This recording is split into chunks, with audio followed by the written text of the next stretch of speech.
A gente recebe hoje o cientista político Tiago Valenciano, mais uma conversa importante, e hoje para falar sobre a PEC dos gastos públicos que foi aprovada no Senado e hoje é dia de sanção, né? Bom dia, Tiago. Bom dia, Ronaldo. Bom dia a todos que nos acompanham mais uma vez aqui na Band. Bom, a PEC será promulgada. Pois é, Ronaldo, depois de muita briga, a gente chega na conclusão aí dessa história toda da PEC, né? É importante analisar os dois lados da PEC. Tanto aqueles que estiveram a favor, quanto aqueles que estiveram contrários ao seu andamento, né? O mais importante de tudo isso, da questão da PEC, é pensar como que o país chegou ao ponto que está. Ao ponto de que você tem que criar mais um instrumento legal para poder conter os gastos públicos ou as despesas da máquina pública, para tentar organizar uma situação de que o país desandou com suas finanças públicas, já não tem mais dinheiro para pagar servidor público, nem para investimento, enfim, nem para o básico daquilo que o governo deveria fazer. Então é importante, antes da gente ver os argumentos daqueles que são favoráveis, como aqueles que são contrários à PEC, tentar enxergar como que o Brasil chegou ao ponto que está, que é a questão mais importante, até porque eu julgo que depois da lei de responsabilidade fiscal e todos os instrumentos legais que a gente tem para que um governante saiba que eu tenho uma previsão que vai entrar X de recurso e eu tenho uma previsão que eu vou gastar Y. Como é que o governante consegue gastar mais? Essa é a pergunta que sempre me faz, sempre vem à cabeça quando eu vou dar uma aula de gestão pública, quando a gente vai falar sobre administração pública em geral. Isso é uma coisa que a gente não consegue entender e a PEC vem para tentar explicar isso para nós, mas a gente continua sem entender como que o país chegou nessa situação, né? É verdade, né? Eu acho que a grande questão é como a gente chegou a esse ponto. E o que é mais curioso, né? A necessidade de um instrumento legal para limitar esse gasto, quando na verdade o próprio gestor público poderia ter esse bom senso de manter ali sempre uma meta de superávit, né? E pudesse organizar, né, todas as despesas da União, né, do Estado brasileiro, dentro de limites e, claro, estabelecendo determinadas prioridades. Em algum momento talvez seja necessário ampliar um pouco a aplicação de recursos na saúde, você tira um pouco dos investimentos em infraestrutura, do outro momento você tem uma margem de negociação e trabalha mais em infraestrutura, tira um pouco da educação ou qualquer coisa do tipo.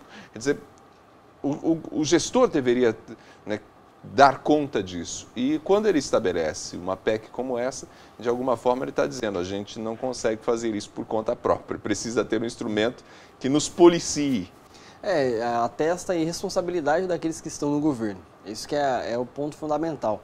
Eu sempre costumo falar nas aulas que eu faço sobre o assunto de administração pública, e até um bordão que eu já estou criando já, de que é muito mais fácil administrar um município, um estado e um país em relação aos recursos, não ao jogo político, do que administrar uma casa. Porque você sabe o seu salário do mês no governo do estado, do município ou do país. E na casa, às vezes, você pode contar com desemprego, você pode ter algum tipo de problema. Agora, no decorrer de um ano, você sabe o valor X que entra das despesas, daquilo do custeio da máquina que você pode investir, que você pode gastar naquilo que for necessário, e você também tem o valor daquilo que vai ser arrecadado com os impostos, né? Ou seja, é muito mais fácil você saber que a conta pode fechar. Você tem uma previsão já limite, você sabe por onde você deve caminhar. E isso a gente não consegue entender, que são coisas que a política do país ainda não conseguiu explicar até hoje. São coisas que a gente vai ter que passar por muitos anos para ver isso acontecer.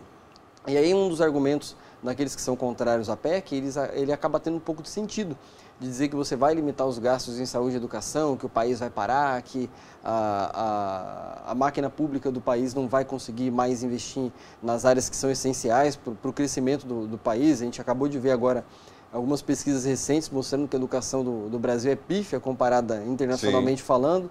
Então, esse tipo de argumento passa a ter sentido, e até um pouco da sua fala agora também tem sentido no tocante àquilo que a gente vê que o país pode realmente parar daí para frente nessas duas áreas que são fundamentais. Por outro lado, a gente também tem que tentar conter as despesas da máquina pública de alguma maneira, porque o ponto que a gente chegou, me parece que é o limite do limite aceitável, né?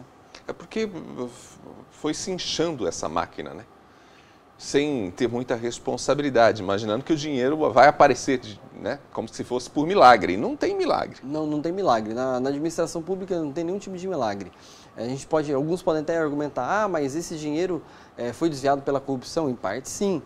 esse dinheiro foi feito com compras em licitação mal elaboradas? Também. Esse dinheiro foi feito porque aumentou o número de cargo comissionado, que foi um dos temas da campanha desse ano, tanto em Maringá como em outras cidades do país? Também. Esse dinheiro foi porque contratou muito servidor público, e a gente contrata o servidor público para a vida inteira, até a morte, né? Não é, o servidor público ele não é contratado... Não é por 1 ano, 2 anos, não, né? Quando você não. Faz a contratação, você assume o compromisso... Assume um compromisso de anos. Então, assim, são vários fatores que chegaram onde a gente está hoje nessa situação. Agora, a gente vê que a PEC é um dos instrumentos que o governo acredita que pode dar certo. Se amanhã ou depois der certo, ponto para o governo. E se amanhã ou depois não der certo? E quem que vai pagar a conta? São os brasileiros novamente ou o governo que vai deixar o país daqui 1 ano e meio, 2 anos mais ou menos? Então, a gente tem que analisar isso com muito cuidado e esperar realmente as cenas dos capítulos seguintes, porque, de fato, não tem muito como a gente prever, ainda mais por conta da crise econômica que o país está atravessando, a crise política, a crise institucional, enfim, é um momento delicado para saber qual vai ser o futuro do Brasil. E a PEC justamente mostra isso um pouquinho para a gente, né? Bom, a gente torce, né, que a PEC possa não apenas disciplinar os gastos, mas o governo, ao disciplinar os gastos, possa ter sucesso nessa gestão e fazer a distribuição dos recursos de acordo com as demandas do país. Sim, Ronaldo, essa chamada PEC dos irresponsáveis vai ter que trazer um pouco de responsabilidade para aqueles que não conseguiram fazer isso até agora. É óbvio que a gente sempre vai torcer pelo futuro e pelo desenvolvimento do país. Só que a gente também tem que ficar de olho e sempre criticar aquilo que for necessário de crítica e elogiar aquilo que tenha que ser elogiado. Somente o tempo que vai poder responder essa situação da PEC para a gente, ver se o governo acertou ou não e se conseguiu pelo menos amenizar um pouco as contas públicas, seja na União e seja nos estados que hoje estão sofrendo muito com a falta de recursos. Tiago, valeu pela conversa. Um excelente dia para você. Para você também, Ronaldo, e até semana que vem. Esse Tiago Valenciano conversou com a gente em mais uma edição do Ponto com News. A você que esteve com a gente, nosso muito obrigado. Desejo a você um bom dia. A gente se fala amanhã às 7 horas. Até lá!